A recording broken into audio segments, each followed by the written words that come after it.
Here's the birth certificate. That's the hospital where he was born, and there's no doubt where Ted Cruz first lived. So it's not actually your log cabin, but historic, yes. Because if Ted Cruz gets the votes he needs, this would be the birthplace home of a U.S. president. The first time ever outside the United States. A Canadian in the White House. Well, not actually, but shocking to Canadian Sean Miller, who understood the implications of all this immediately. Doesn't the American president have to be born in the United States?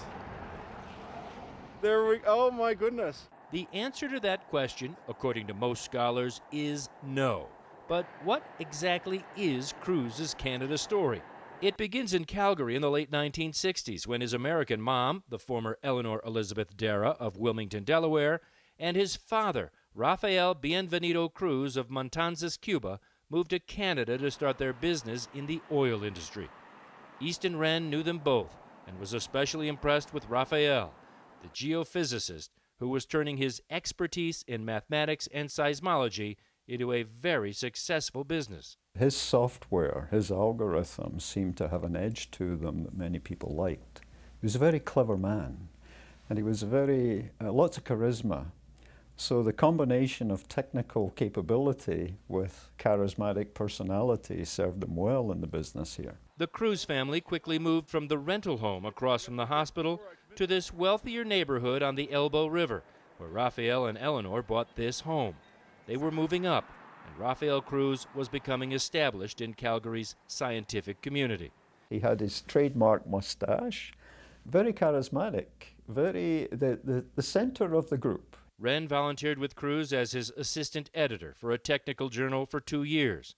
Then suddenly, in 1974, the Cruz family just disappeared. He had sold his company and had gone back to the United States. Were you surprised?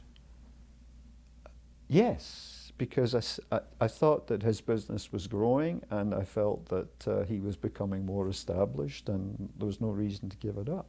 Did he talk about, I'm going to go back to America? Never. I'm going to give up on Canada? I don't like Canada? Never to me. Never to me. He was establishing his business here, and it was successful. Indeed, and there was never any sense that he was about to leave for any reason. The story, according to Ted Cruz, it was alcohol that changed everything. Cruz says his mother and father drank too much. And when I was 3 years old, my father decided he didn't want to be married anymore. And he didn't want a 3-year-old son. So he got on a plane and left Calgary, and he flew back to Texas, to Houston. And he left us. The story goes, Rafael Cruz went to Texas, found religion, stopped drinking, brought his family to the U.S., and for the past 40 years has been a preacher. The political problem for Ted Cruz during all those 40 years, while he was a U.S. citizen by birth from his mother, he was still also a Canadian, a dual citizen. What makes you a Canadian citizen? Being born in Canada. Ian Holloway, the dean of Calgary's law school, says Cruz's birth certificate leaves no doubt he was Canadian, at least until May of 2014. That's when Senator Ted Cruz said he wasn't even aware of his dual citizenship, and he officially renounced his Canadian citizenship. Canada granted his request with this document. So, is it fair to say that between this document and this document, he has been a Canadian citizen? He's been a Canadian citizen all along. All along. Cruz is not Canadian anymore. That is official.